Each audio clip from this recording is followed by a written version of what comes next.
Shut up and sit down.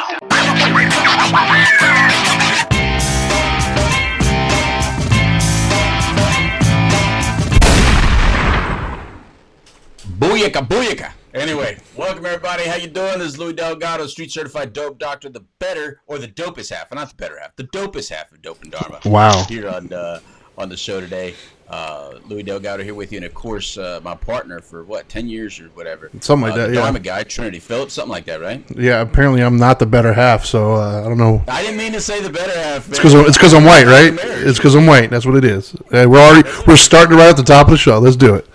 Well, I could have started by saying this is the final show of Dope N Dharma. It might be. It might be. But anyway, let's go ahead and introduce our guest here today. This is a real important show today.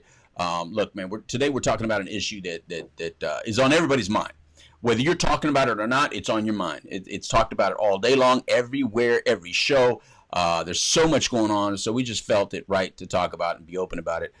So before I get into more of that, let me introduce to you who's with us, because if you're visually watching this on one of the Facebook channels, like facebook.com/WPSN99 or one of our personal pages, you could see us. And so who you see right here is the hosts of Let's Talk Nation on WOKB 1680, the same channel that we're on every Monday night. They're on from 7 to 8 p.m. at WOKB. We're on right after them at 8 p.m. So it's good to have them on this show right here. It's Greg Jackson, attorney at law, Esquire. It's Greg Jackson, Esquire, and content creator, right? There you go. There you go. And then we got Rod Love. He's a former commissioner, and he's a businessman in our area here of Orange County, Orlando area. How you doing, Rod? I'm doing well, man. Thank you all for having us. Fantastic, man. Well, it's great having you guys, and thank you guys very much for, on such short notice, agreeing to be on. We did not want to have this conversation without people that can actually, I guess, give us good information, solid information from a non-harmful place. And when I say that, I want to preface everything today, just like I wrote on the page right now. I said, be respectful. We got to be respectful when we have this conversation. Mm-hmm. I know that we all have feelings attached to the subject of racism. Whether they're valid, whether invalid, whether they come from your youth, or whether they come from just something that happened yesterday. We all have an emotion attached to that word, race and racism. And so we need to be very, very conscientious that your opinion is important to you, and we want to respect that. But all opinions at least should be discussed. That's how we have moved forward in life, I feel. I feel that's how we have progressed in this country, is through dialogue and conversation rather than holding people silent or keeping them silent. So that's why we're having it today. And then, with that, I want to start off by one main thing, Trinity. And I think that we cannot discuss racism without understanding what the word is. I think that everybody seems to define it just a little bit differently, right? So I think it's important to even understand, like when you hear the word racism, what does it mean to you?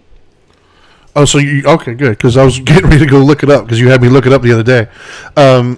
So to me, when I hear racism, I mean, regardless of the textbook definition, when I hear racism, I think any person, any individual looking down on, judging, or mistreating somebody solely on the color of their skin, the race that they're from, regardless of any interpersonal things. It's strictly just from a visual, hey, you look this way, so I have now a story in my head that I'm telling myself about you, regardless of who you are. Okay.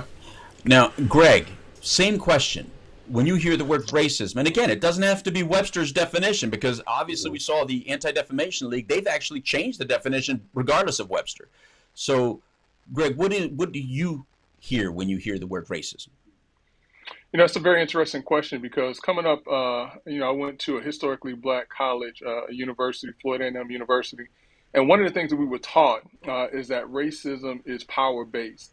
And so what they would tell us, which is kind of interesting, is that black folks cannot be racist because we don't have the power base in order to be racist, meaning that even if we were prejudiced against someone, because it's much more than just prejudice, it's the ability to keep someone from doing something or to get into a certain level in life. And so for me, the word racism is having the ability to not just be prejudiced against someone, but having the ability to keep someone from getting to a certain position that they aspire to be in life. Very good. Very good addition to that. And then, of course, Rod, you, same question. What is But you know, racism to you? I'm gonna take the baton from Greg and run with that a little bit more. And I'm glad Greg framed it the way he did, because you don't have to be white to be a racist. You know, that could be across the board. But when I think about a racist, I think about a person that they're predisposed when somebody of another race walks through the door, and they predispose as to what they're thinking about that person, and if they are in a position of power, to actually be discriminatory, if you would. And I was just having a conversation earlier that nobody cares what color I am in operating my business. What they care about is the quality of service that they're receiving from my business. So, you know, we don't get to the black and white anytime soon. We get to the quality of what it is I'm delivering. And that's, you know, that's my position. Right. And, you know, we live in a state, and Greg, you know, you're an attorney. You understand this. We live in a state where we don't even have the word rape in our legal system. It's sexual battery, right? Yeah, right? that's right. Sexual assault, sexual battery, yeah. Sexual assault. There you go. Sexual assault, sexual battery. Those are the words that we tend to use in this state. Not that rape is not used in other states, but in this state, it's sexual assault. So when we say racism or racial bias, can those be used in a way that are, you know, equal? Because there's a lot of racial bias can go either way. It doesn't, in other words, racial bias does not require that one little aspect that you added to it, which I like what you added to it, because I think that is very important. The fact that you can actually oppress or hold others from not being able to achieve. Yeah, I gotta say, racial bias is a little bit more general, and I think everybody has a bit of that in them. Yeah, first of all, I gotta say I commend you, Greg. That was actually the best I've heard that, because I've heard the whole idea that only white people can be racist. I've heard that obviously dozens of times, but I think the way you framed it was probably the best I've ever heard it. To be honest with you, right. Like it makes sense. Yeah, I mean, but let's go back to to what the Dope Doctor is asking in terms of racial bias. You know, I think that, you know, just in the general sense, as Brother Love said, all of us have some form of bias, and whether it's a bias because of the color of someone's skin, the bias because of where someone is from, the bias because of the type of business that someone does. Yeah, bias is just a natural part of life, and yes, someone can be biased just because of race.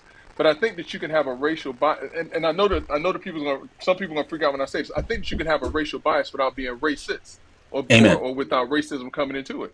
I mean, you know, just, you know, let's look at some of the folks that we decide to communicate with, or that we put into our inner circles, and look at that circle and see what those people look like, and that can tell you if you have some type of a bias.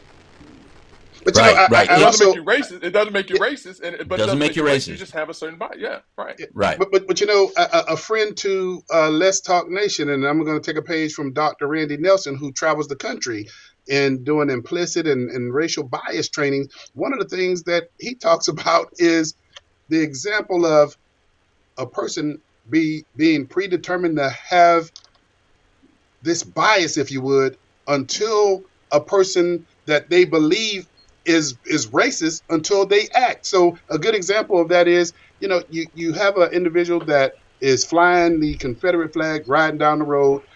You could have a black police officer pull over a white individual that's flying the Confederate flag. And so you could actually have law enforcement that is predisposed as to who this person really is until that person opens up their mouth. I mean, Correct. if they open up their mouth and yes, sir, no, sir, you're giving a little bit more leeway. So I think a lot of this is predetermined upon the actions of other people and not our bias. You know, if I think Greg is something and Greg acts differently, then, hey, damn, shame on me. Right. Okay, well, then let me come to you, Trinity. Then I'm going to change the word bias to preference. Okay. What about racial preference? Because I've gone into Mexican restaurants where it seems like they prefer to hire people that look more like me, Latinos, right? I've gone into Chinese restaurants where they appear to hire more Asians that look like them, or that seem to fit that brand more. I've gone into black-owned businesses where I tend to see more black people than white people. So what about racial preference, Dharma guy? Do I think it exists? Yeah, I mean, I think it exists, but I also I kind of agree with what Rob was kind of touching on, and that is I think our experiences, to be honest with you, kind of lend more to the outcome on that one, right?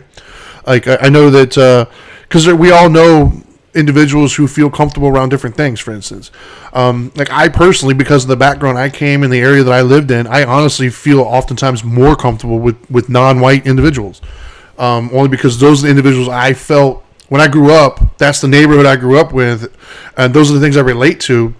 And oddly enough, I felt out of place when I would go to some of my like the white friends in high school, for instance, and it wasn't necessarily their mannerisms and stuff like that. It was just I didn't relate to them. When I would go to their, like I remember this one kid, I can't remember his name at the moment, but I can remember like it was yesterday. It was back when well, I should say back when the Jordans were popular, but they were always popular. We both he had like a new pair of Jordans, right? And he asked me to come to his house one time. And so I was like, yeah, sure. And when I went to his house, just pulling into the neighborhood, I immediately felt like, whoa, this is not what I'm used to. He had like a 2-story house. His parents were doing well with, and when I go into his house, everything was just nice. It was just definitely an income level that I was not used to. And so some of the things that he was asking me if I want to go out with him and his family, like on their boat and things of that nature.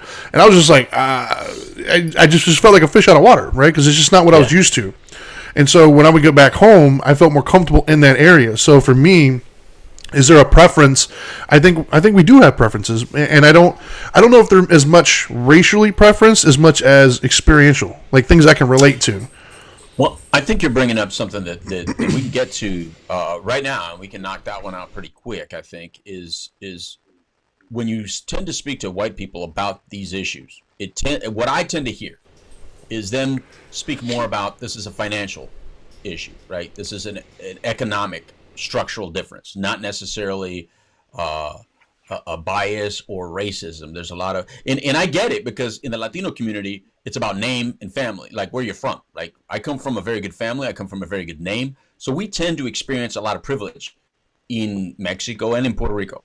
My family did not come from poverty. I'm not from the hood. I know that a lot of you watching this or listening to this think all Latinos come from the hood. So there's we don't. We come in all shades of colors, even though Florida's just dumped us to be black.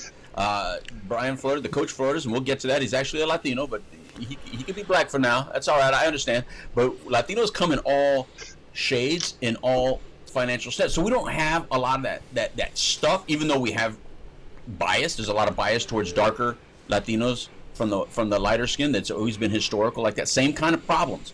And we could talk about those other countries as well. But what about the economy? So because when I see Greg and when I see Rod every Monday night, these guys dress well. Both you guys dress well. You do financially well. So there might be some bias towards you guys because of that, isn't there?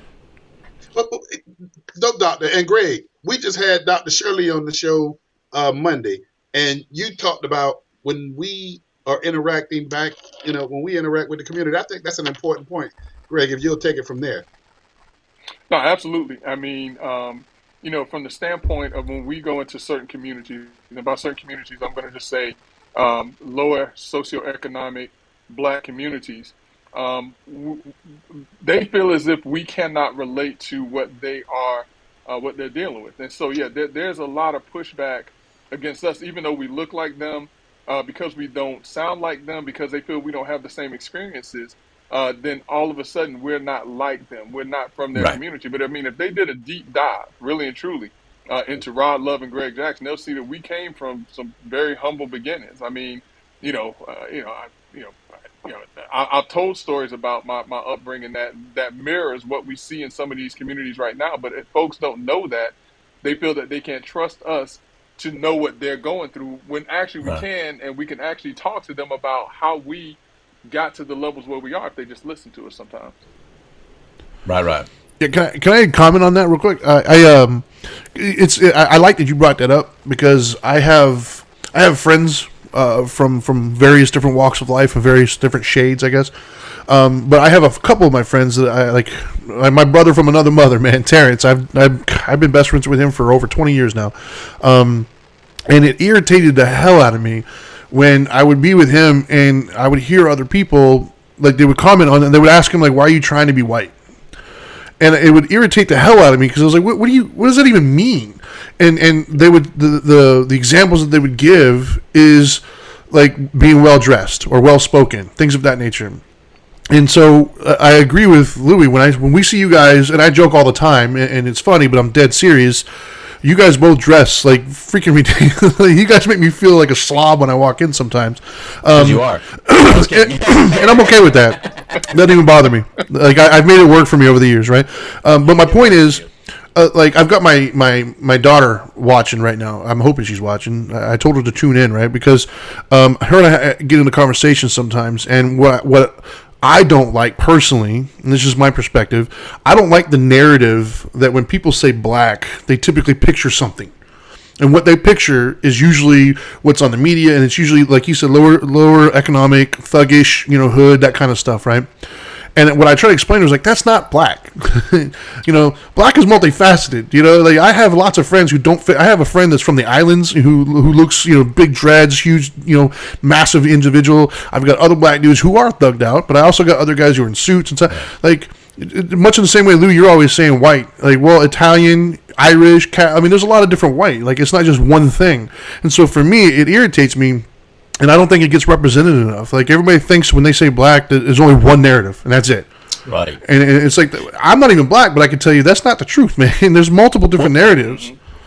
Well, I'm glad you took it to that angle because that's actually the next topic of point. Because what is black? Because it depends who's defining it, right?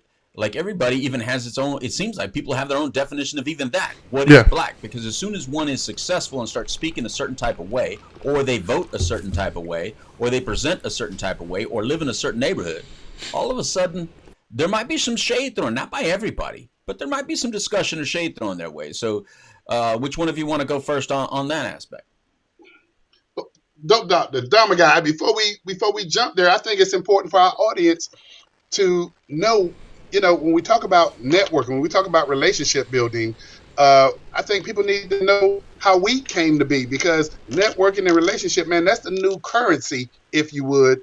And the audience need to really realize that, man, we don't agree on every doggone thing, but we got a relationship. We've built some bridges with each other to the extent that, man, we know how to disagree. And sometimes we part and we stay in our mindset based on the position that we've taken. But, when we see each other every Monday in the studio, man, we're slapping hands.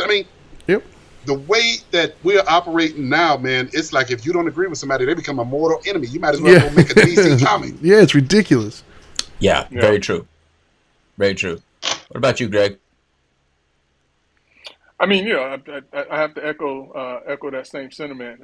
But just going back also to the question that you're asking. What is black? It's interesting. Yeah, but what's even more interesting now, especially in today's age, historically, anyone who had 1% of black blood in them was considered to be black. That is historical. But nowadays, it appears that black is not just a color. Black is also a state of mind. It makes me think about Rachel Dosher or whatever her name was. We actually know her. You know what I'm talking about? Yeah, we should have had her on the show. Yeah, she identifies with being black. And the black community accepted her as such because she said, for the most part they did. So for a lot of folks right now, it's a state of mind. But black it's a heritage, it's a culture. It's about who we are, who we identify with, and to some extent, some folks can assimilate into that without being black. Right. Well, if it's a percentage thing, I am 6%. So there you go, brother. Well, let me ask you guys this question. Let me just put it out there bluntly. Both of you guys, have either one of you guys ever been told that you were trying to act white, or told that you were Uncle Tom, or any of those things? Have either one of you guys ever been told that? More recent than in the past. And how does that make you feel? Does that offend you? Ron, I'm gonna let Brother Love hit on that one because one of them struck him hard. He had to call me late one night to talk about it. Well, I'm gonna just say this, man, and I'm gonna cut to the chase. Greg mentioned earlier, and we've been at it 4 years as a team, and Greg can get into how he and I came to be this dynamic duo. But man, we actually, we identify the problems and we go to it, man. And sometimes when we go to it, what we bring to the table is not welcome, and it blows us away. But then, in addition to that, I served as Orange County Commissioner. I served out the rest of the term of Brian Nelson, and I was identifying things in the community that have been neglected, underserved, and from a certain segment of the community, man, boy, I tell you, I was Uncle Tom. And what really hit me, and this is the conversation I had to call Greg one night and get some therapy. Hey man, I could take it, but you do that stuff around my family. That's when it really hits home. So I could take all of that because I'm looking at results. I'm looking at moving the pendulum forward. A lot of folk can clap the chaps, and then you look back and say, okay, what is it that they're doing? Well, they're making a lot of noise. Right. And so the answer to your question, oh yeah, man, we, Greg and I both, we've worn that Uncle Tom, but then at the end of the day, man, let's measure what it is we're talking about. And I can measure a $500,000 training facility. I can measure the increase in affordable housing. I can measure every time you call me Uncle Sam, I can measure that folk, not just that look like me, but folk that's impoverished, folk that are in need, they're benefiting from the advocacy that's taking place. So, yeah. Yeah, I've always seen that are hurtful to people and my friends. And, it even happens, to me, because as soon as you're Latino, like, look, and my Latinos that are listening and watching or whatever, you guys know how we are. As soon as you're, there's another Latino in power and you're like, hey, well, you expect some special treatment. There's this conversation. That used to really bug me a lot, in my coming up in this area, because I never looked at it like, I do come from a predominantly Latino area, so I guess I didn't really see it like that. But all of a sudden I'm in this more diverse area and I saw like people expecting better treatment or special treatment just because they were Latino. And it was like, no, man, you still got to qualify, bro. You still got to do it. I'm not going to hire you. I'm not going to do that for you just because you're Latino. I'm not going to give you this just because you. What is that about? They go, how we are, or this, how we are. I get that all the time. Well, how we are. I'm like, well, no, my family may be different than yours. There's some things that are similar, but there's always differences, and that's okay, man. But there's no one way Latinos act. So can you put it to rest that there's only one way that black people act? Even though we had a person going up for presidency that says, if you don't vote for me, you're not. I thought that was pretty offensive, but I didn't see him take enough flack for that sentence. If you're not. If you don't vote for me, you're not black. Like, what did that mean to both of you? Because both of you are very different. Both of you vote differently. Both of you come. I like what you were saying, so I do want to get to how you guys met, because you guys come from very different sides of the political fence, right? But what did you guys think individually about a sentence like that? I thought it was BS. Okay. Yeah. We're on the internet. You can say the real word, man. We're good. Yeah. It was bullshit. We can call it that. That's fine. I thought it was very offensive. The fact that you're saying that if I don't vote for you, I can't have my own free mind and my own way of thinking about things. And if I disagree with you, that means that you're taking away something from me that you can't take away from me. But the Democratic Party, in my mind, if we can talk politics just for a hot second. Of course, you can say anything you want. Yeah, the Democratic Party, in my experience, and I'm a Democrat. Listen, it's well known, but I get a lot of pushback because I say things against Democrats because I feel like just because I'm a Democrat, people expect for me to vote for someone just because they're a Democrat. And Rod and I, no matter what our affiliation is, we always say we vote people over party, because just because I'm black does not mean that I'm gonna vote for a Democrat. And for the then presidential candidate to say something like that was extremely offensive to me, and gave the indication of just how little they respect the African-American vote to say something like that. You vote for me because you're black, right. and you have no other choice. It's just me and that's it. Right. Okay, so going along with that, is it not equally offensive that, and again, both, well, Trinity, are you registered independent like me? I don't know. Is that a personal question? No, I'm independent. Okay, so Trinity and I are independent. Greg, you've already said you're Democrat. Rod, what are you? I'm a Republican. Okay, so we got all sides. Nobody's libertarian here, but as independents, I think sometimes we kind of agree with libertarians. I think that's kind of why we're independent. Sure. Sometimes. But all right, so going along those political things, then we had a vice president possibility, or she was still in the running. We know that she was in the legal system, right?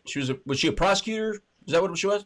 She was Okay. she was the Attorney General for the state of California. Okay. Then she goes on a radio show, and everybody gets the question, right? I mean, I had one opportunity back in the day when I still smoked pot. I had one opportunity to ask a political candidate a question, and it was Gary Hart. He was at University of Texas El Paso, and he was up there, and it came to me, and I asked one stupid question, and my mom loves how dumb my questions can be, especially when I was young, and I would be like, "What do you think about pot being legal?" That was my question, because that's what mattered to me at the time.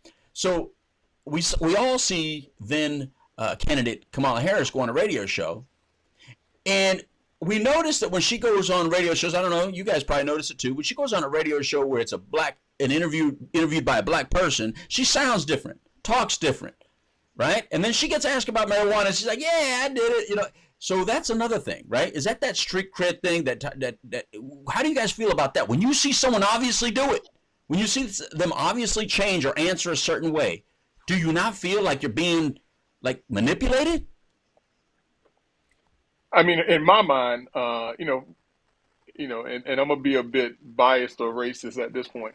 If a black person does it, it doesn't really bother me as much. I mean, because I do the same type of thing. If you hear me talking in my house versus as to how I'm talking right now, so it's like, wait a minute, Right. who's that? I forget my R's. You know what I'm saying? I kind of, forget drop D's at the end of my words. When I'm in the house talking to my boys or whatever. But I'm gonna tell you when it's more offensive is when you have someone like an Al Gore go into a black church and all of a sudden turns into a black pastor. Yeah. You have Hillary Clinton where all of a sudden she turns into forgive me, an Aunt Jemima speaking type person when she's in front of a black crowd. No, that's not how you talk. You don't talk like that at home. When I'm at home, I talk a certain way. So for Kamala Harris, I think that may be how she talks. She went to a HBCU. She pledged, AKA. I think that's kind of how she talks when she's with her girls and things like that, or with her folks. Right. But when someone else does it, it's like, come on now. Now you. Great answer. Yeah. And Louis, I think, when you talk about from wherever background you're coming from, if you're talking about sales, if you're talking about politics, you learn and understand to speak to the audience that's in front of you. So, and I guess a word that we can use is called pandering, if you would. Let's call it what it is, man. Well, here's what we have said a lot on this show. It's like, look, if you don't know how to play the game, where if you're in a certain audience, you got to know your audience, right? And you got to know what you want to get out of that situation, right? So if you're speaking to like when people say, "I'm just being real," I hate that. I hate when people say that, "I'm just being real." No, you should be very different in different scenarios. In other words, I don't speak the same in front of my mother that I do when I'm talking alone with Trinity. Right. There's two different types of ways that I speak when I'm around different people, and it's respectful to the audience that I'm speaking to. Like on WOKB, we do not curse on WOKB. We know first of all, it's radio, you can get in trouble, but second of all, there's religious people listening, so you want to be respectful to people of religion. I don't want to offend them. I take no issue with them. So I think that when some people never change that, or if you change, they view you like you're not being real, I think that could be a problem. I think we're unfortunately teaching young people that you are who you are, say it how you say it all the time, no matter who it is. It's on them whether they accept it. It's on them whether they respect it. You just do you, and the rest of the world doesn't matter. Well, I would be remiss, since if we're discussing, since political stuff came up, on our photo that we put up, we did have a picture. We had Whoopi Goldberg, Brian Flores, and Joe Biden. And well, we'll get to the other two.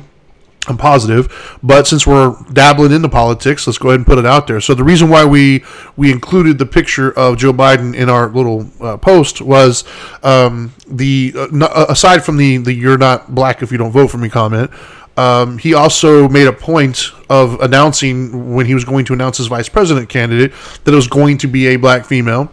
And then when he found out, I don't know, like a week or two ago, that he was going to put somebody up for the Supreme Court nomination, instead of his first comment saying, "I'm going to look at all qualified candidates," his first comment was, "It's going to be a black female."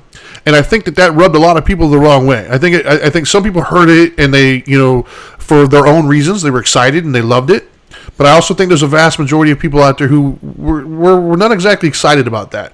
I'll start with my own opinion. Personally, it felt a little disingenuous to me. It feels contradictory at times. When I'm bombarded with media telling me that the world hates black people, but then what I hear him say is, regardless of qualifications, I'm narrowing it down to only this. Like, I don't feel that you're looking for the best and the brightest, and I don't feel that we hate black people then. Like, if you're narrowing it down to that's all you're going for, then it's kind of like, it feels disingenuous, and it sends mixed messages. And she very well may be the most qualified, but that's what I would want for my Supreme Court. And I don't personally care what race, religion, color. I don't care about any of that. Are you the best for the job? Then you should have it. But to come out immediately and say, well, this is what it's going to be, I understand the bigger picture that you're trying to make equality of outcome. I get that. It just feels dirty to me. What do you all think? But Trinity, he did that with vice president too. I know. That's the very first thing he said about that's vice what I'm saying. It's going to be a black woman. Yeah. You know. So this in before we allow the gentleman to speak on this, I'll also give my opinion on that. My issue with that particular comment was two things. One, if you think that, then just do it. Don't look for a pat on your back like, oh, what a great man you are. You are such an inclusive man. Because to me, if you say it, you're looking for someone to applaud you for it. You're looking for a prize or a trophy for it. The second thing is, as a Latino, we haven't had a president. We haven't had a vice president. We are 18% of the population, and everybody is on this black-white issue and just ignores us completely and is separating us by white and black. So now, and that's the reason Coach Flores is now a black man. So we can't even get our own representation. We get called white or we got called black. Latinos are completely ignored as the true largest minority in this country that hasn't had a president or anything like that. But you guys go ahead on what Trinity brought up, please. I'll jump out there, Greg, and just pass the baton. But, my thinking on this piece, and I'm going to shoot from the hip. Louis, you mentioned that if that's what he was thinking, that's what he should have just done. From the perspective, man, that I sit, yeah, there are, man, I believe, personally, there are tons of qualified African-American women who can meet that need on the Supreme Court. And my thinking is, damn, just do it. To broadcast the way it was broadcast. Yep. Yeah, it started something that didn't need to be started. Number one. Yep. Amen. And again, I just go back to my comments earlier.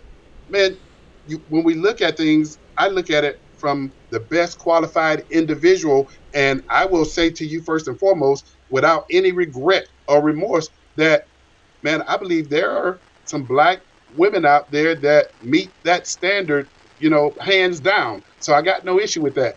The issue I have is just the way this was done. You knew this is the direction you wanted to go. Man, come on, just do it. And last but not least, we want folk to make decisions from that seat that are based in the Constitution and not advocate their beliefs from that seat. So, yes. Again, I think those individuals can do it, but he set himself up for this one. Yeah, I agree. Yeah, Greg. Yeah. I mean, good luck with hoping that folks that sit in the Supreme Court don't advocate from the seat, and we saw that from the last couple of decisions that we had in front of the Supreme Court, specifically with Justice Sotomayor, who spewed out incorrect information when discussing COVID numbers and things like that. Mm-hmm. So, I mean, despite what people want and think, yes, they should be based, strictly on the Constitution, but they do go to the bench with their personal views, which is why that comment and these selections are so important.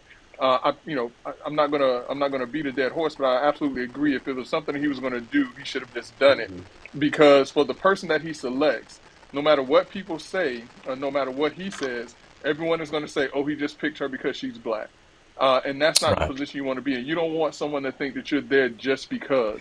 You want to be there because of your qualifications, and I think exactly. If it is a black female, he's taken that away from him. Exactly.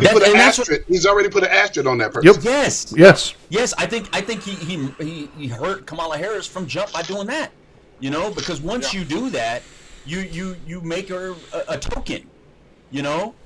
Instead of being a qualified candidate. Yeah. You know what I mean? You make her a token. Now, there's some questions that we got to get to these questions. Trinity, did you have something? Yeah, I'll read it. Well, I was going to say, from my perspective, I think what it really kind of does, aside from taking her qualifications from her, is it further divides us.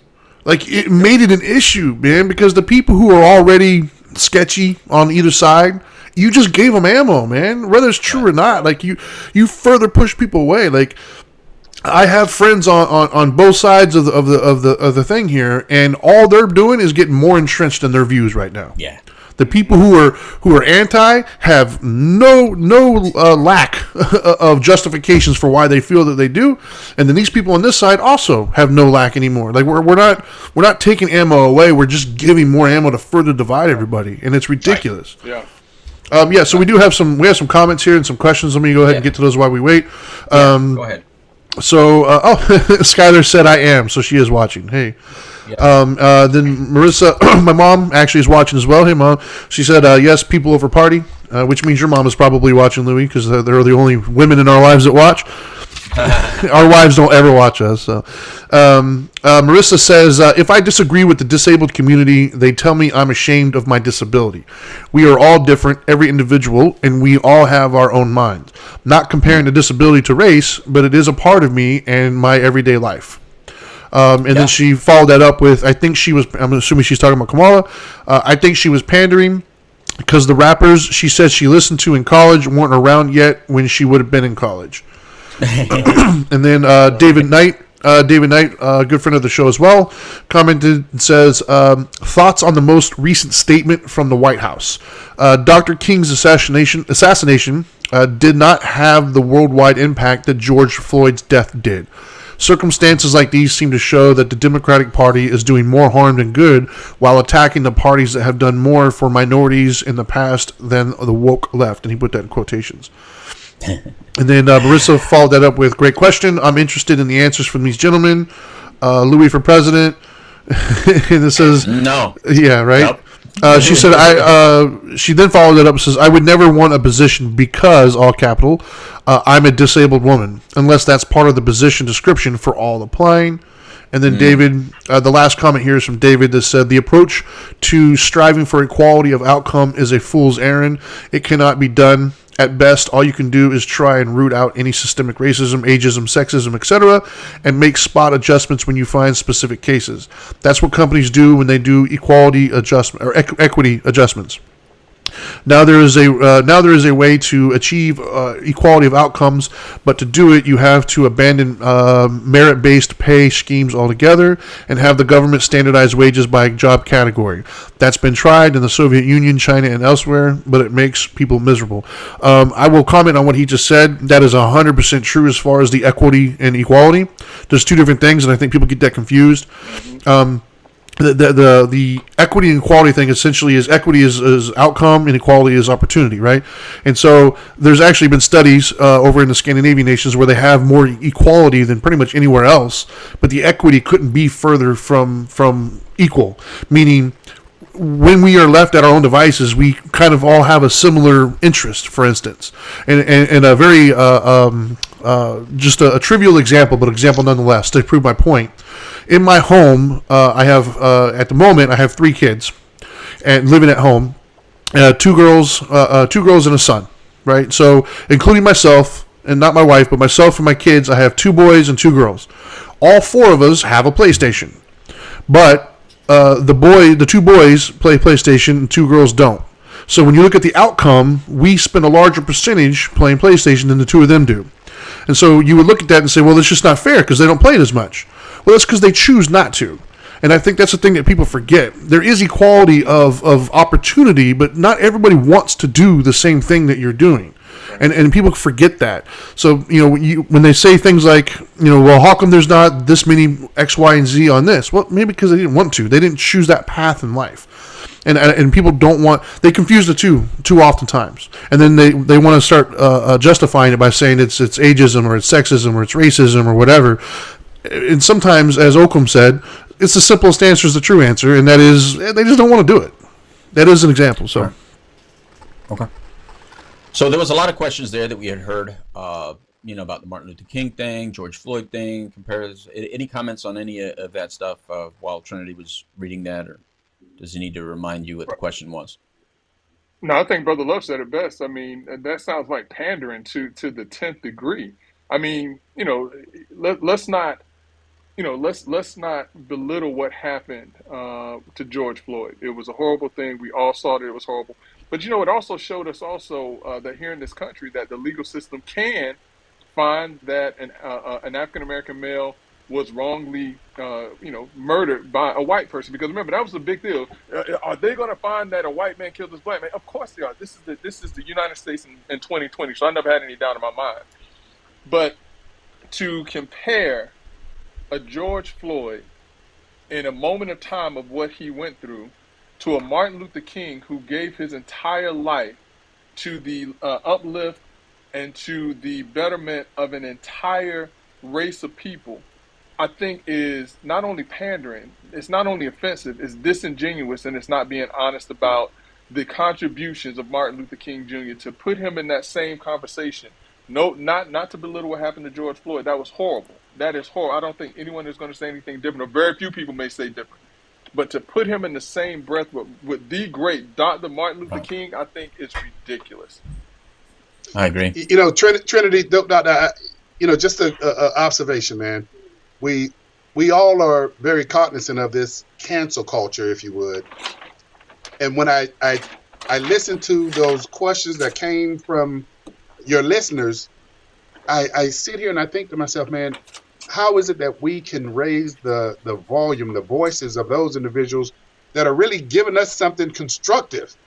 But then we have to kind of sometimes tap around things. Yeah, we're going to come at you and we're going to be real. But unfortunately, man, we got to be very cognizant, too, that there's a silent. I mean, it's easy to sit back for a lot of people on these keyboards and come at you. Where are those same voices that I just heard? Because you guys, man, you got a powerful listening base to continue to build that listening base like you guys have. That's really is what's needed to empower the kind of conversations we're having here today, even if we don't agree on everything. Exactly. So let's take it to a more difficult subject, shall we? Since we're talking like this, accountability. Do you feel and it came through a question? So I'm going to read the question out, and then let's think accountability. Okay. Should the black community speak out more against black-on-black crime or black criminals, or is it the fear that in doing so somehow gives power or credibility to the racist person? That's a damn good question. Brother Love? Greg, I noticed you keep throwing me out there, but I'm gonna go with it because Greg is a hell of an attorney, so he keeps me straight. But I'm gonna just say this because Greg and I have been doing this for the past 4 years. And you guys, you were on our show and we touched on this conversation. When we have to hold, and we do, law enforcement accountable when you have some bad apples. By and far, man, I throw my hands up and tell you, I support law enforcement to the hilt because they do a great job. But yeah, there's some bad apples out there, and I like Chief Rolon, I like Sheriff Lima. Those guys are leaders. But then I also am looking at the numbers, and I'm looking at, you have a 3-year-old in a community leaving their daycare and get shot and killed in broad daylight, and nobody saw a thing. And when I see that, when I hear that, we got to change. There's something that has to happen in the black community that this is not going to be tolerated. And until that takes place, man, we're going to continue to have these episodes. And I will say this to you, and I'm not going to speak for Greg. Hey, man, I'm sick and tired of participating in any kind of fish fry or barbecue to help pay for a funeral. I want to go upstream and deal with why are we dealing with this kind of stuff right now. And so from that perspective, I co-chaired Mayor Deming's Orange County Citizen Safety Task Force, had 4 pillars: prevention, intervention, and something that we don't like to really talk about a whole lot, but the enforcement and prosecution, which is equally important. So those are some of the things, man, that I think when we see some of the issues, and they're constant, let's don't act like it's hit and miss. Unfortunately, it's taking place on a regular basis. Yeah, we got to be far more aggressive, but it's just not us. We got to have those individuals in those communities that are leaders speak up, and let's get the action, man. Right on. Greg, same question. Any thoughts on that? Because it does appear that when it's black on black crime, it doesn't get as much uproar and stuff. So I can see why the person asked the question. Let me let you all in on a little secret. It is my perspective that the black community and the narrative of the black community has been hijacked by a political party. And there are a number of individuals in the black community who do speak out against the black on black crime. There are a number of individuals in the black community who speak out about young kids who are victims daily to gun violence. And it's not just because of a police officer who's white or a racist system. It's because of these thugs and these miscreants and these bad folks that are in these communities. But because that does not match the narrative of what the Democratic Party, what a political party tells the black community the problem is, we as a community don't have the opportunity to speak out on it enough or much as it is. They don't show that on television. They'd much rather show George Floyd and the young lady who was shot by the police officer in her home 1,000,000 times than to show that in Chicago, more African Americans are shot and killed on the weekends than what you will see of George Floyd and the young lady in Texas over a span of a whole year if you watched it twice a day. And so the narrative of the black community and what we are speaking out against is being hijacked by a political party, and the voices that are speaking of these things aren't being heard because of that. Okay. Trinity? Okay. Want to say anything about accountability? Yeah, I guess this is so keeping in mind where we're all at, right? Like, I just so my perspective at this point is anecdotal, right? I mean, it's just my own personal sphere that I've been in. But I do have on this particular panel, I think I have the unique perspective of, because I have friends in both spheres, but I also have my skin tone, which means that. So my friends, I have the unique, because I've grown up with these people. I've been around for 20 plus years, 30 years. I get to hear certain insights, right? So I feel like I have at least an ear there. Like, by no means have I walked in the path, but I have an ear. Like, I get to hear it. But then, whether I want it to or not, I also have, because of my skin tone, there's other people who feel comfortable just saying things to me, not knowing who I am, but just judging, oh, he'll understand, and they'll say certain things. Now, obviously, I don't agree with a lot of that avenue, if you will. But instead of just dismissing them, I try to listen to what's being said, right?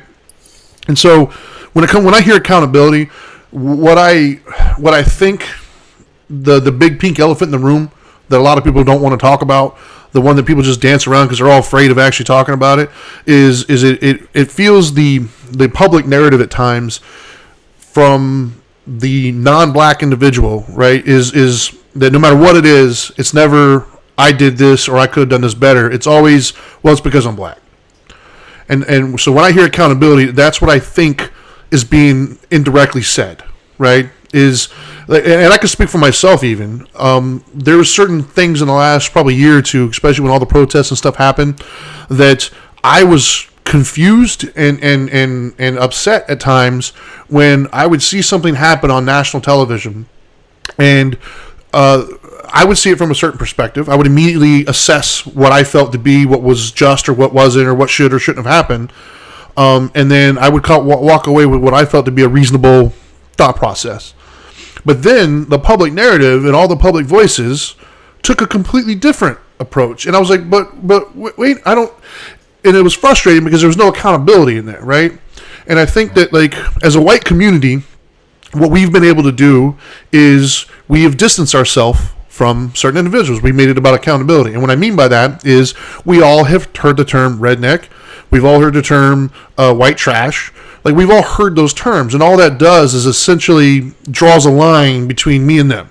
Oh, that's, yeah, they're white, but those are white trash. You know, that's different. Like, you know, we've distanced ourselves from their behavior. So when something happens publicly, I'm not expecting anybody to look at them and say, oh, poor. No, I'm like, no, they're retarded. Look at what they did. That's white trash, right? But I don't see that same sentiment in the black community sometimes. Like, when something happens and the person was obviously in the wrong, like what they did was just atrocious, instead of saying, yeah, I don't know what that person was thinking, no, it's like they did no wrong and it was all this person's fault because they were black. And I think that also contributes a wedge between us, because as somebody who loves everybody, essentially, it's hard for me to put my arm around that, man. It is. Like, locally, we had Marquise Lloyd. And that dude was a POS, man. He was. He was just not a good person. But a lot of the local black community would come out and say, oh, another black man getting hurt. And it's like, but don't put your arm around him, bro. Like, that's not a good representation. And it's okay to distance yourself and say, what I would personally like to see more of is the black community come out and say, no. That's not black. That's a thug. That's not one of us. He deserved what he got. He shouldn't have done what he did. That was BS, and he shouldn't have participated. Like, more distance. That's what I hear when I hear accountability. And I think in that, the second part of that question, I think that's why it's relevant, because I think we have a fear when, look, in psychology, we call it learned helplessness, right? We all understand learned helplessness. Once you feel like, there's no way out, then you just give up. Well, I think we're creating a learned victimhood in the youth population, not just black kids, but I think all kids. There's this whatever issues you had. So if you were traumatized, or if you come from this family, or if you happen to have this sexual identity, or if you happen to be this color of skin, there's like a learned victimhood that you can't come out of. And to come out of it, oh man, you're a hero if you do well, but it's expected that you won't do well and you can't do well. And so it's I like to bring people up. I like to talk positively. I felt like I was a very angry young man that blamed a lot of the things that happened to me on me being a Latino, on me being a certain way. I got called racially biased names by law enforcement, by other people. It was a very different world back then. And I look at today and I go, wow, man, the whole country of white people did not hate me like I thought they did. I've actually been embraced and loved, and all my comeuppance of who I am today is because there's a lot of good, loving people in this country that were not highlighted in my youth, or that I didn't allow to be even in my sphere in my youth. So I have a very different perspective these days, and I'm not angry these days. And what I've learned is, because of I dealt with my anger and I dealt with my pain, I allowed myself to listen and be connected to people that think differently than me today. And I think that's the key. We don't talk enough about how what we're doing because of whatever. The pain is the issue. The people that tend to go down these narrative rabbit holes, and I'm not saying the political parties, because the political parties know what they do. They're very schooled. They're very educated. But I'm talking about the everyday citizen that got caught in this net of us against them, left and right, red and blue, Crips and Bloods, really. It's today's version of Crips and Bloods is Republican Democrat, is pain. You have pain inside you of some sort. You have some feelings that you need to share and process, but that's your stuff. Don't make it global. Thoughts on that? And then I have some questions that I got to get to that are on the net real quick. Louis, real quick, when you use the word learned victimization, and when you talk about learned victimization, then I would say that implies that something is being taught, whether through osmosis or conditioning. So just to that point alone, and here's my tidbit on it, in particular as we talk about the black community, because one of the things that I see, man, that could be used is this. There's a learned process, particularly in the black community, when we see something. I mean, when we get bits and pieces of something, run quickly to a conclusion without having all of the information, without having all the facts. So when we talk about learned victimization and learn, I think on the other side of that, in particular communities, we could benefit them by providing a degree of a level of education to say, because for me and Greg and I, we've both been in this. We get calls all the time from folks saying, oh man, law enforcement has done this or government has done that, and they'll give us that little nugget that they are familiar with, and Greg and I don't react to it immediately, and we'll go back and we have relations, man, with folk, and they'll avail to us from the beginning to the end. And if we'd gone out there and started our advocacy, we look like fools. So I think the other part of it, man, is if there's a ability to educate and train, not through the osmosis piece, because I think that's where, unfortunately, the knee-jerk piece is coming from, but to say, hey, let's be calm, let's look at everything, and then going back to what you were saying, Trinity, then you wouldn't have as many people going out on a limb as we see now. Greg? Yeah. What I would probably say is that I think that folks should realize that there's not one person that speaks for the black community. Hmm. And so, a lot of times when you hear someone not being accountable, or someone that's saying that someone, didn't do something wrong when they clearly did something wrong, those are the ones that are selected. And I hope I don't sound like I'm making an excuse. Those are the ones that are selected by the media and by whomever to put that particular message forward. Because if you talk to someone like me, you talk to someone like a Rod Love, you talk to some of the other folks that we know, if you ask them, was Markeith Lloyd a POS, they'll tell you, yeah, and twice on Sunday he needs to fry. They'll tell you that outright. But they didn't go and talk to those people. So, in terms of, the black community speaking out, the black community does speak out. It's just who is heard when they are speaking out. They pick Great and point. they select who is heard on those topics, because the black community has spoke out on a number of different issues and topics, about what's happened. And you'll probably find that I'm not in the minority in the way that I think, but my voice is not being called on to talk about these things. Brother Love is not being called on. The people in the community are being called on to talk about those things that sound like us. So I don't want folks to think that the black community as a whole is not condemning certain things. You're just only hearing the voices that the ones who are in power allow us to hear, the media. So. You speak such a great point, and here's probably one of the biggest differences too. See, because if we're going to say the white community, even though it's German, Irish, Scottish, there's so many different kinds, right? You have a lot of different networks that you're comfortable with and have been watching for years. A lot of news coverage, but Spanish, same thing. We have the largest TV networks in the country. We have the largest radio networks in the country. So we have our own channels. We see our differences within that. Black people don't really have that, right? So the array, right? Because it's still in process. I mean, it's happening. It's just not as widespread. So some of it gets filtered through all these other networks. So I agree with you. There's definitely some changes there, because I do know that when that when the Asian violence first came out, it seems like they wanted to throw it in that white supremacy narrative until they realized, it's mostly black people attacking Asians. Pull it. No more Asians being attacked. Yeah. I mean, it got pulled almost instantly. It lasted like 24-hour news cycle about how Asians are being attacked, and then as soon as they realized it wasn't fitting the white versus black versus white narrative, they pulled it. And then all of a sudden Asians didn't matter as much. And that's how I feel as a Latino. I said, we only come into play when it fits one of the side's narratives. You know what I mean? So everybody just thinks Latinos are a bunch of immigrants, and that's the only time we should be on the news is when it's talking about us running over the Mexican border or something like that. But anyway, my brother, who's also an attorney, Greg, asked a question. Trinity, can you read my brother's question? Yeah. Please? Let me.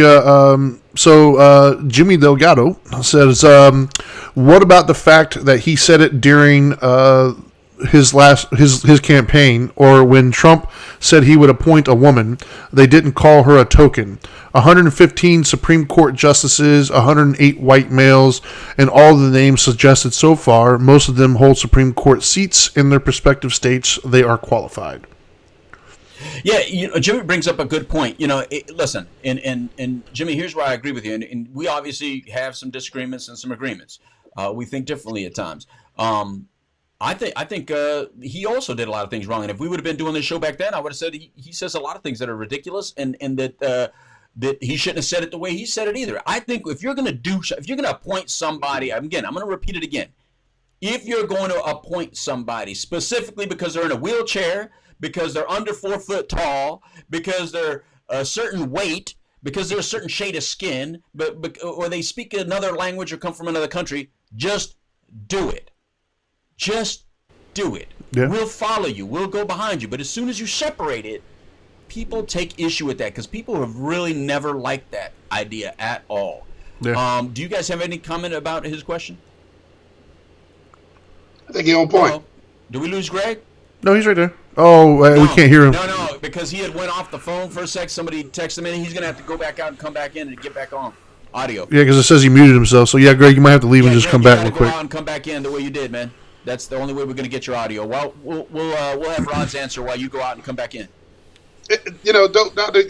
Like I said before, man, y'all listening audience is definitely on point, and I just wish that, man, with our shows, and by the way, I'd be remiss if I didn't say this in case you guys hadn't been contacted yet. starting Monday when we broadcast again, we will be broadcasting on WOKB Heart 100.7 FM. Oh, So we're doing it, but man, nice.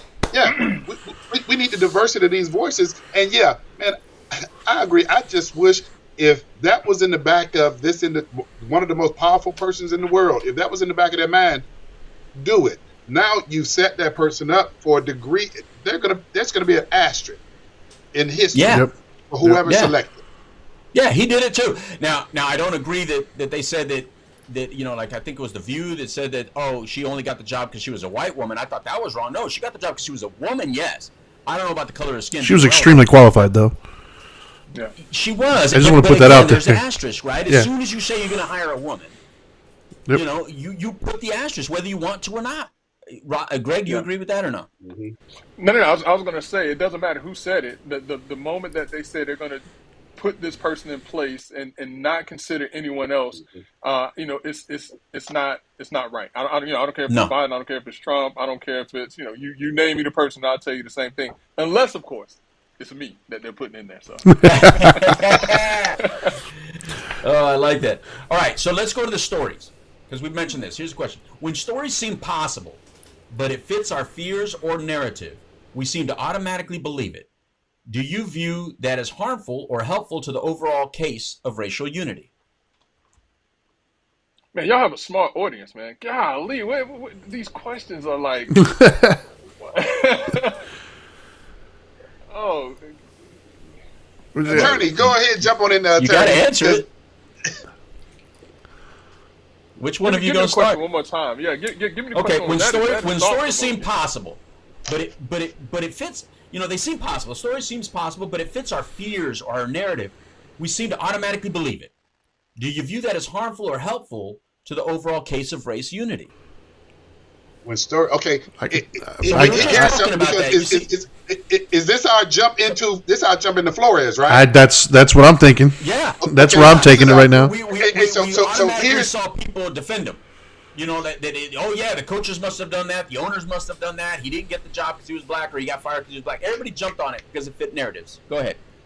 Hey, I know many of you've heard this before, and I'm gonna just go ahead and say it. You know what I was saying about if it walks like a duck, quacks like a duck, and it must be a duck. Here's the problem for me.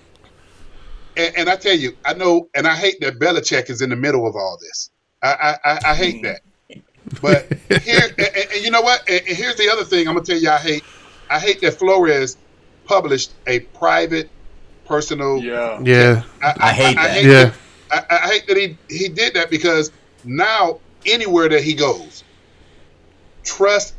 You can't trust him now. Yeah, he's done. And so, hey man, what I look at is the fact that, okay, Belichick is inserted in the middle of this, and based on what your audience person is just, the question they asked, man, everything, unfortunately, man, is lining up left and right, and now I think we can turn to the doggone Rooney Rule that was put in place, and so here's a guy who's worked hard all his career. You look at the coaches that he's worked for, and this is a prideful guy. I mean, I think he's probably stuck a fork in his career, unfortunately, because, but I hate the fact that all of this, as your listening audience said, lines up. And is it a narrative that, I'm going to fully support? Man, I tell you, and Greg's the attorney. I'm looking at how all of this lines up. And yeah, we're talking about this underneath the guise of racism or discrimination and things of that nature. Man, I just hate how all of these squares fit into those pegs, man. That is what disturbs me to no end. And then, I don't know if the rumor mill is correct, but then you go back to where he was fired from. I had my staff compile just some general statistics for me. This guy, he was a winning coach in Miami. He was an actual winning coach. And then you come back and you see this piece of the conflict that he had. His management style might have been a little gruff, and that I don't think you account for whether or not a person's white or black. Hell, they say Nick Saban management style is a little tough, but he's a winning coach. So, man, I tell you, I'm sorry that this is happening, but I do believe, and I say this, it needs to be addressed. Straightforward, it needs to be addressed. Here's what people forget, though. People forget that this is not the first time that someone has said this. Herm Edwards intimated this. Who's the coach of of Indiana, of the Colts when Peyton Manning was playing? Dungy? Yeah, Tony Dungy. Dungy has intimated this. I mean, I'm looking over here right now, and out of the 32 teams, 32 professional football teams in the NFL right now, apparently there's only one African American coach Mike in the Tomlin. NFL. Yeah, Mike Tomlin. Yeah, Pittsburgh Mike Steelers. Tomlin. Yeah. Now, you know, when we look at the numbers and the stats, and I just look at numbers and stats, it appears to me that Brian Flores was a immensely successful coach for the Miami Dolphins. I mean, this is the first time since 2003 that they've had back-to-back winning seasons. You know, he took the team further than what they've been in almost 2 decades. Why wasn't this guy looked at? And then the other thing, too, he came from under a winning system. Think about all the other coaches who coached under Belichick who are now in the NFL that are being wildly successful or partially successful. Why is it that this one guy who was successful with the team that was on the losing side of things, sorry, Brother Love, why is he not coaching in the league right now? And so it does beg the question of, is there something going on, and is it something that needs to be looked into? Now, if there's nothing to it, there's nothing to it. Right. I got a thought on that now that I didn't have. Same here. That I didn't have before. Because I like Brian Flores. I do too. He's one of the only Latino coaches, if not the only Latino coach. By the way, you guys can try to take him away from him. You got Ron Rivera. Oh, you got Ron Greg's Rivera. Lost again. Greg's gonna have to go back out and come back in again. Yeah, you got Ron Rivera, which is Hispanic. There you go. That's true. All right. So I like Brian Flores, but the answer to that, or at least a new caveat to this is, what if what we just saw him do with the text messages are indicative of the type of person he kind of is? So now there's a new little thing in my head, because at first, oh man, Flores, how can you get rid of Flores, man? I mean, come on now. But then I look at, oh, wait a minute, maybe he has some personality things that rub people a certain type of way that we just saw with the revealing text messages. Apparently, if he was told to lay off games and lose them, but didn't say anything, now he's choosing to say something. How convenient. Maybe maybe he's one of those dudes. Maybe he's one of those guys that, he's your buddy when you're with him, but the minute you disagree with him, he becomes kind of a, can I say this, Trinity? Can I say this without getting too much hate? Go for it. Kind of act like a bitch now. You know what I mean? Sure. Like, why you now go? What, now you're gonna bitch about it? Now you're gonna say something? How come you didn't say something before? If you had a problem with him before when he was paying you, you were cool with it. But now he's no longer paying you. Oh, now you want to out everybody. You want to out Belichick. You want to out the owners. You want to go after the NFL while you're trying to get a job at the NFL. So we might be seeing part of a personality that maybe when he interviews, they might catch it, because these interviewers are no joke, man. These people, they're hiring high-level positions. You're talking about billionaires. You're talking about people that have made more money than any of us have ever seen. Maybe they picked up on a personality trait that they said, this is not the person I want to ride along with. Yeah, they may win, but there's something about this personality I'm not cool with, and I don't know what it is, but there's something there.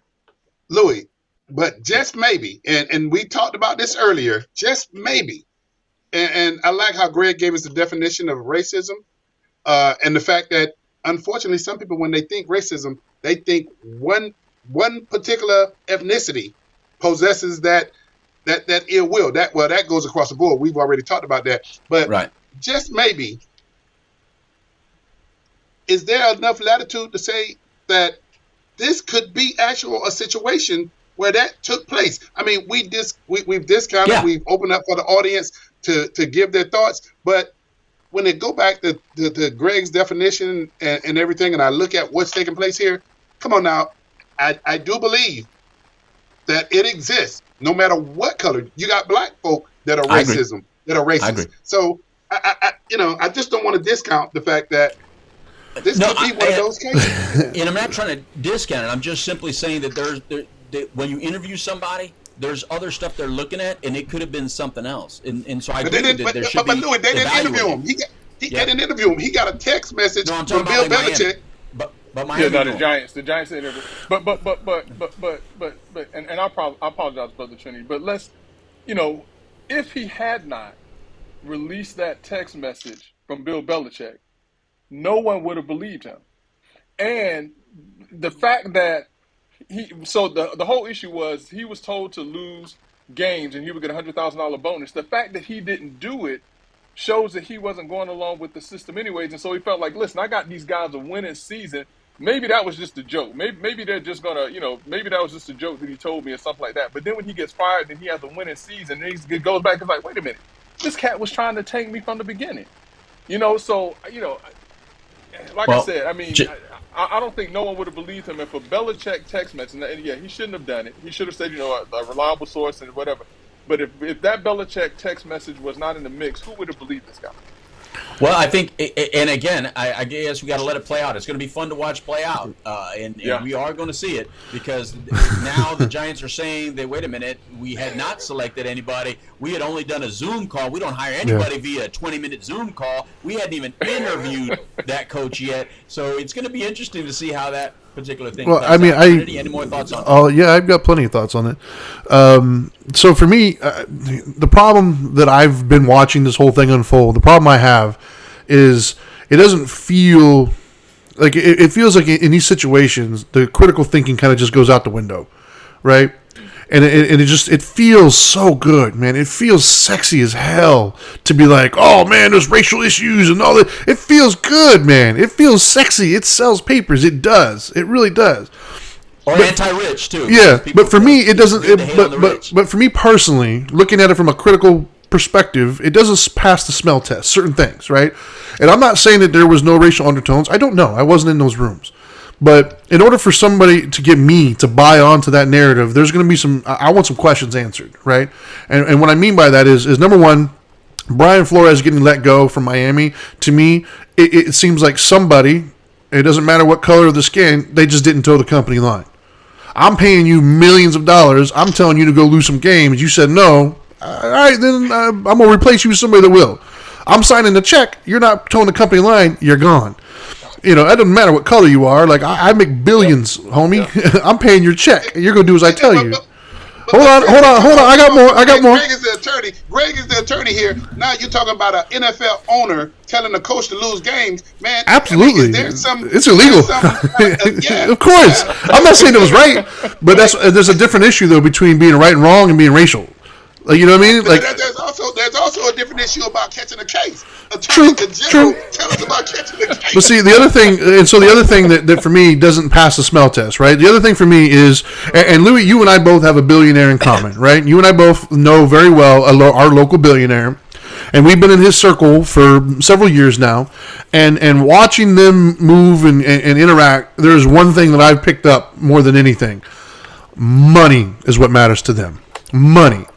And so I've been a fan of the football NFL now for my entire life, so over 40 years now, and it's come to I've seen individuals have court cases still getting signed on to NFL teams. So it's been my interpretation that what the NFL cares more about anything else is winning and money. Yep. And in other words, you could be the worst person on the planet, but if you can help us win, I'll overlook your court case and go ahead and give you a contract because I think you could sack the quarterback for me. And so if these billionaires are so concerned about winning, I have a hard time thinking that they're not hiring somebody that can help them win because they're black. Like, I don't think that they're going to have a roster or an employment of like 70% African American, paying their assistant coordinators, paying home office, paying the players, but they're going to draw the line at head coach. Don't hire him because he's black. I don't think they care. I think they care more about money. And so for me, the idea that there's this massive like racial thing in the NFL, they're holding them down, I have a hard time buying it, man. I think they care more about winning. I think there's something else to it. What it is, I don't know. Because I'll be the first to admit, it is weird. I looked them up yesterday and I saw there's like 20 people since 2020. Since the reading rule and stuff, there's 20 black head coaches, and I think that's not enough. Like, I think there's plenty of them. I can't tell you why some get hired and some don't. I don't know why Bieniemy has not gotten more opportunities and stuff. I can't tell you why, but I can't tell you why Jason Garrett was in Dallas all that time. He should have been fired a long time ago. And so I don't know if this is what I think, my personal thing. I don't think it's a racial thing. I think what it is there's no blueprint to win. There is no, because if you look at the Cowboys roster on paper, they should win, but they don't. Right. And there's no blueprint, so everybody's just trying their best to figure it out. Everybody's just trying to catch lightning in a bottle. They don't know what they're doing. They're trying to find the next big thing, and it's all subjective, right? So you have an interview, and you're thinking, is this person, because they're all qualified. You know, they all have the qualifications, so who's going to give you that it factor that next, like, gets you over the hump, and either you feel it or you don't. Now, we could argue, I think race comes into it in a biases type of thing, meaning I'm more comfortable with people who I'm around, right? So if you got a white owner and a white coach, maybe they feel like this leader of men is better at it, and they're giving them a more positive slant because they're the same race. I'll buy that. But the fact that they're purposely holding people down, I just don't buy it, man, because it's all about money at the end of the day. Green is the only color that matters to them. I think you made some great points, and I think one of the things that you had me thinking about when you say that there's been that many coaches that have been given the opportunity for at least one season is it makes you think, okay, well, then we have to look at why haven't they been able to retain it? Like maybe there's less tolerance for losing when somebody isn't from your clique. And I say clique because everybody's cliquish. Everybody's used to cliquish. Sure. All of us have an inner circle, right? So, and I love what Greg started with earlier in the show, saying that, like, look at your own personal inner circle, and that'll tell you a lot about yourself and how you view, things. Right. Because if you look at your inner circle and all you see is the same color, the same type, then you could probably relate to what maybe this billionaire is feeling, or maybe the general manager is feeling. When you are used to a certain clique in the thing, maybe an unintentional bias can exist, and that is a difference between racism and unintentional bias. But that's what's good about having these conversations, because if that is the issue, and they put it in their head, wow, man, it is possible, because here I've interviewed a bunch of people, and man, how come I haven't even put one on the list, or how come they haven't reached the end? Now, I don't want them to reach the end just because they're black, but hopefully these conversations at least allow someone to look at themselves and see if they have some unintentional bias. And I think realistically, I think what exists most in the United States right now is all unintentional. I think the I'll agree with that. Have been on the run for a very long time. We have progressed a hell of a lot. I agree with that. But there's still a lot of unintentional bias from all sides. I think Latinos have it a lot. See, I always joke with Trinity. I say, look, we were some of the most racist creatures on the planet. Trust me. It's crazy the way Latinos talk when they think it's all Latinos in the room. It's like, whoa. And I'm sure it's like that when it's all black people in the room. I'm sure it's like that when it's all white people in the room. It's no different. It's like it freaks you out. But then we all get together and it's all, only white people do that. So I love that these conversations continue to open things up like that. But on the Brian Flores thing, I think we're just going to have to let it play out. On the NFL thing, I think we're just going to have to let it play out. I don't think there's I think this opened up a can of worms. I don't like personalities that tend to do that. I think that the old street thing of snitches get stitches kind of thing, it's always funny when people talk like that, because it's like, look, here's another example. Somebody, as soon as it's like, you just blew all your street cred for us. Don't come to this neighborhood, bro, because you just blew all that. Hey, fellas, out. I got to throw this out. The golf club that I'm a member of, fellas have texted in the box, fight like brothers, love like brothers, and got another text from the OGs, Orlando Gentlemen, saying, brothers from another mother, great conversation today. Right on. Thank you for that. Awesome. I love the fact that he says he belongs to a golf club, by the way. It's awesome. You just tore up your black card right to some people, right? But see, the problem. Play around here. The problem, though, with some of what you were just talking about is that's not the narrative, though, right? When you turn on ESPN, when you turn on all these other things, there is no that was one of the things you and I talked about the other day, Louis. Was what irritates me is there's like, it's one of those things. What is it? I don't remember the exact verbiage of it, but you say it enough, it becomes the truth, right? And what's happening is every station you turn on to right now, it's just, that's it. It's like there's already been a decision made, and yep, they're racist. Like, there is no actual discussion. Like, well, maybe it wasn't. Maybe it was just, no, you're not. And if you do, well, then you're the racist. And that was what was bothering me, is I don't like the fact that it's like, one person says it, and then the other people chime on, and then that becomes the truth. And it's like, well, but wait a minute. Like, there is another perspective here. Go ahead. Yeah. Right. No. And listen, you brought out some great points, and they're all very thought-provoking. But let me ask you all this question: if the NFL was a major metropolitan area, and that major metropolitan area was 70% black, and they only had one police officer that was black. What do you think people would say about that metropolitan city? That's a damn good point, bro. That's a damn good point. You know, I think multiple things, because I think that has been brought up, and actually I have talked to sheriffs of other counties. So let me say other counties, just so our current county or our county doesn't get upset. Other counties have said that they have a attraction problem. They have tried very hard to attract minority police officers or minority candidates, and there's an attraction problem to getting them to apply. And so that may be one. I'm not saying that is the only issue. I'm just saying that could also be an issue.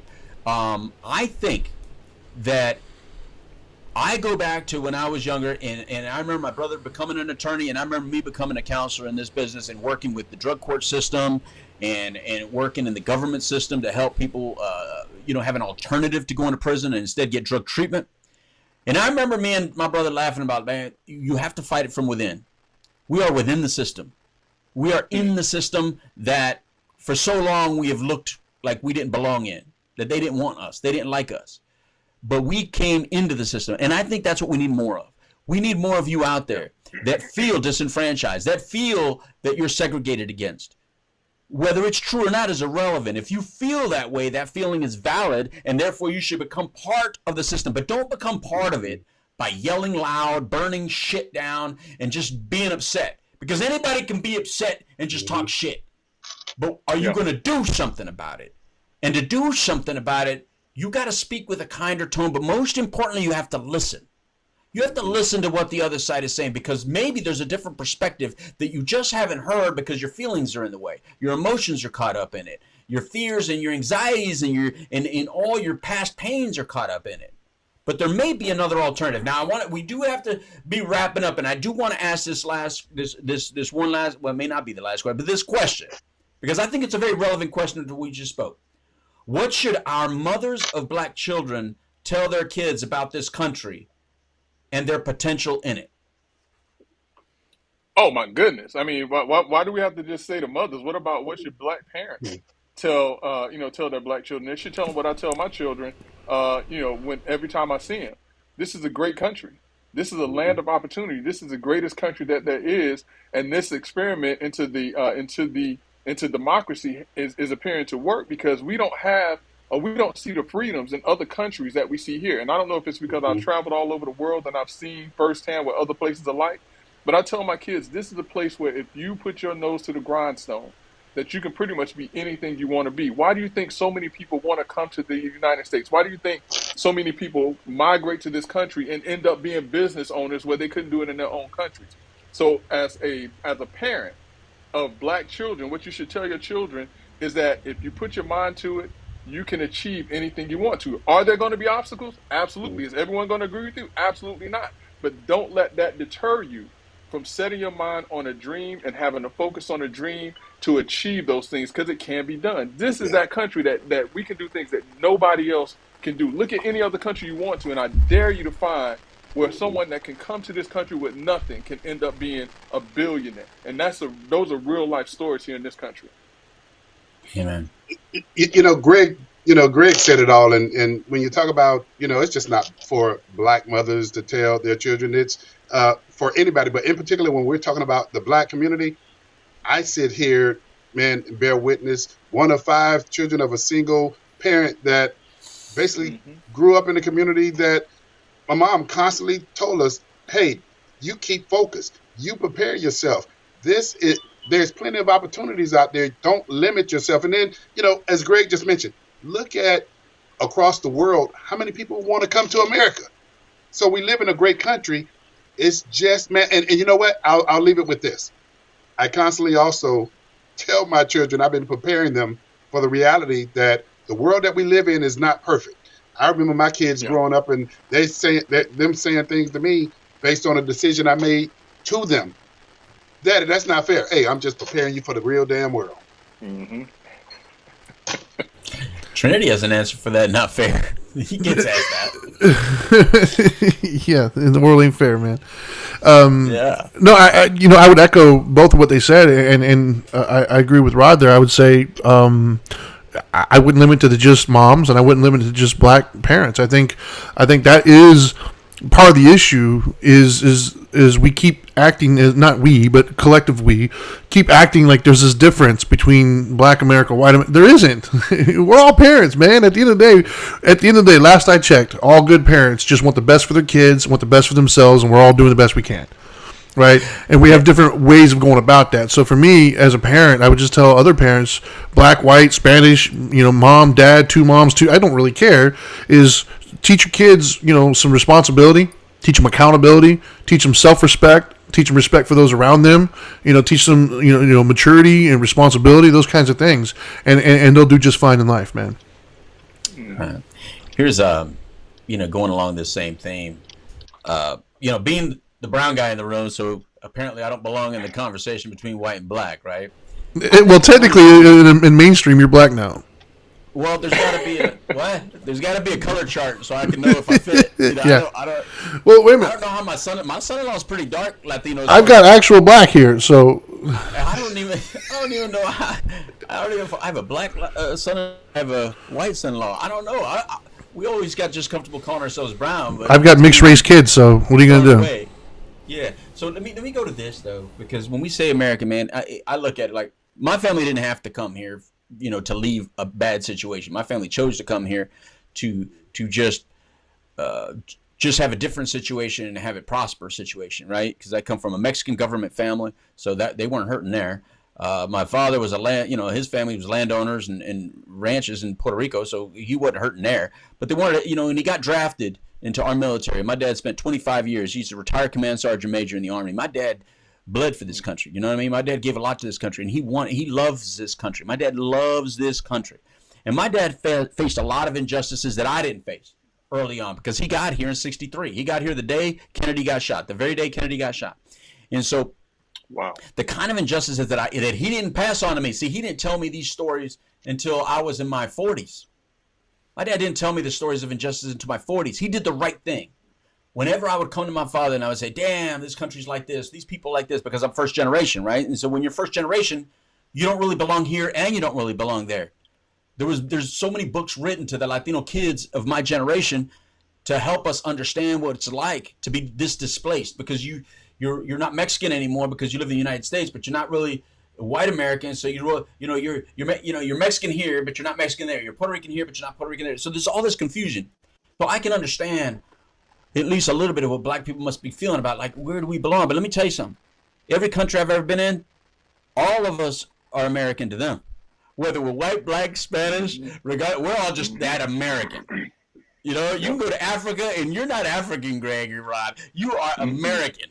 You felt this. You've traveled. You know that's true. You go to the Bahamas. They don't even want to be considered you. So like if a Bahamian comes here or a Jamaican comes here and they go, oh, you're black. No, I'm Jamaican. No. They want to make sure I'm Jamaican first, then whatever else you want to call me.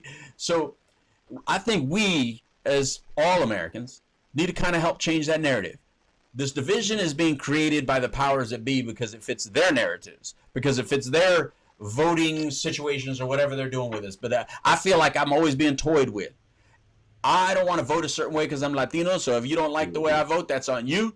That's not your vote. You have your vote. I have my vote. I don't need Greg to vote a certain way. I don't need Rod to vote a certain way. I don't need the Dharma guy to vote a certain way. I think we all can have our own perspectives and our own choices. That's the beauty of this country. When you look at our military is made up of all colors. But if you would just watch TV and you didn't live within the military like I lived for all those years, you would think that it's only white. You would seriously think that the military is made up of all white people by the way I see TV. But I lived in the military. It's all minority. What the hell are you talking about? It's all minority. It offers an opportunity for you to get out of whatever situation you're in and see the world. Yeah, you'll dedicate some of your years to this country, and you are owned, and you have to do this, and you might get deployed and do all that. But let me tell you something. My dad has been retired since 40-something years old. That man has outlived his retirement. He's lived 40-something years of getting paid for life at a command sergeant major retirement salary. You want to get out. You don't have to dance. You don't have to sing. You don't have to play football. You don't have to. No, you can actually dedicate your life to a country that will reward you for the rest of your life. I think the biggest problem we do, because I think entrepreneurship is beautiful. I am one, and I love it. I think all of us here are those. But you, my friend that's listening or watching this, you may not be that chief. You have to accept you just may be an Indian. And you may do better by just getting a job that you work at for 20 years and get that retirement. That's not talked about enough these days. You got everybody thinks I'm just gonna own my own business. Yeah. I'm gonna run my own business. Dude, I've been pushing trade school. $2 million, you could spend all that in a year, brother. I've been in situations where I'm going through certain neighborhoods, and I see a car worth more than the house. I see a stereo system worth more than the car. Dude, nobody talks about trade schools. Trade schools, man. Dude, let me tell you something. We got to get back to the moment it says, no, we're not all supposed to be chiefs. Yeah. You're right. You're right. And that's part of these conversations, I think, is teaching our young people, listen, use the system that's in front of you. Use it to pay you for life. It's an opportunity. Get within government, get within politics, get a government job, whether it be military or not. You can be within this government and make all the change that you're thinking about. If you think that there's a systematic problem, you can be part of that system. I'm telling you, if you go to the DMV, they're not all white people. If you go to the DCF department, the Department of Children and Family, that's not all white people. I can go to every government system, and I don't see all white people. Do you? So if you want to change the system that you live in, get within it, rank up, and do what you got to do, man. Make something happen. And I applaud each and every one of you. I really thank all of you. I want to go for final words now. Yeah. Let's start with you, Greg. What, you got something before we go? No, I'm saying your final words. Okay, Greg Jackson, if you can give us any final words, any final thoughts about this topic. We're going to come back to it because we could still touch on the legal stuff. We could still touch on the murders and trials, but I think we save it for a day where maybe something like that is happening, and we're all fired up about it, and people are really wanting to know about it. We'll get back to this. This is not a conversation that's going to end. We started this when we were on your show and our show combined. We're going to keep doing this. But Greg, final words. Any final words? No, thanks. I appreciate it. Just first and foremost, man, I want to say this has been a fantastic conversation, and we want to thank you for having the bravery to have this conversation with us. It's not an easy topic, and it's not one that's going to be solved overnight, but it's one that if we at least start having the conversation and continuing the conversation, we can have better relationships amongst ourselves and with each other. Just also want to say, thank you to your audience. Y'all have some great questions out there, man. And, if they ever find some time on a Monday, 7 p.m. to 8 p.m., they can check us out on WOKB, or they can check us out on iHeartRadio and Spotify. Let's Talk Nation USA. We appreciate you, Dope Doctor and the Dharma guy, man. Y'all are great, man. Y'all are truly our brothers, man, and we appreciate y'all. Thank you very much. Thank you. Rod. Hey, I'm just going to echo what Greg has just said, man. I think what this conversation that we had hopefully will lead to more conversations from the listeners, from local communities. But I think what we're doing, and I got to give you two, man, all the credit in the world, just starting this conversation, man. And like one of the guys said, those brothers from another mother, we got to go ahead and continue to lead. And while we're on a small media, if you would, man, what we do here matters. So I want to thank you guys, thank your listeners, and let's just keep in the fight, man, because a lot of people are learning from these conversations, man, even the things that we're not focusing on. Right on. Trinity? Yeah. More of the same. First and foremost, thank you guys for coming on. I know we hit you guys with this last minute, and it's obviously, it's a potentially scary topic, for some people, and you guys have always stepped up and had it, and I appreciate you for that. As far as the topic itself is concerned, I would say, gosh, man, stop. Just stop with the division. We have so much more in common than we do differences. It's easy and it's fun to focus on the differences, especially because they evoke emotions and we get upset and we feel validated, and we can surround ourselves with a bunch of people and be like, yeah, I agree, But if you really stop to think about it, there's so much more we have in common, and so let's focus on that. If we start to focus on what we have in common, we can build more bridges. And at the end of the day, that's what we need more of. Because we've already tried the war thing. We've already tried the angry thing, and it just doesn't work. Nobody wins from that one. Right on. And for my final, I want to share this picture that somebody sent us. Somebody sent me this picture, and see that? That's a ripple effect. And the reason they sent it is because they said when you speak and when you do things, it's like a ripple effect. And so that's what I hope this show is, or what it tends to do is just create some sort of ripple, man. Whatever you do with it, you do with it. Whatever waves it creates, it creates. But the point is that each and every one of us are just like a droplet in a large basin of water, and you can create a ripple effect and just have people talk about it and open up and just speak freely about this. And I think that's the important thing from shows like this, is just speak freely. There's, look, as long as we're respectful to each other and as long as we're listening to each other, no harm can come from it, none at all. So their story. They're at Let's Talk Nation USA. They're on the same channel we are over there at WOKB 1680. They're on at 7. We're on at 8. Feel free to join us. You can log in from anywhere in the country. Just go to WOKB 1680's Facebook page, and you can see their show. You can see our show, and then from that, just follow them. Look for them. They're going to be on our show a lot more. A lot more times than just this. At the Dharma Guy. I'm at the Dope Doctor. From all of us here, man. Thank you very much for listening today. Please like it, share it, pass it on, whatever you got to do. Adios, amigos. Time for a taco. Goodbye.